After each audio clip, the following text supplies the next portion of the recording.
একবার যদি ডাকতো মা,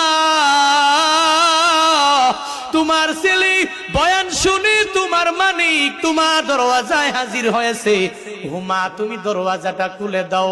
একটা বার বলতে দেরি, মা সাথে সাথে ঘুম থেকে জেগে যায়, দরওয়াজাটা খুলে খুলে এরপরে মা তারে বুকে নিয়ে নিয়ে ঘুমাইতে যায়। ওদিনও এক বক্তার সাথে আমার মোলাকাত হয়ে গেল, কথাবার্তা বলে।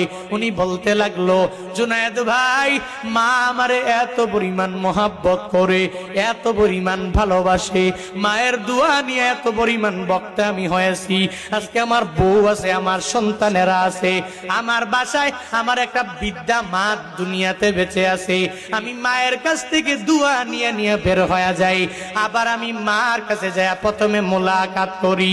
আমার বউ ঘুমায়, আমার সন্তানেরা পর্যন্ত ঘুমায়, কিন্তু আমার জনম দুঃখিনী মা, ওই মাটা ঘুমায় না।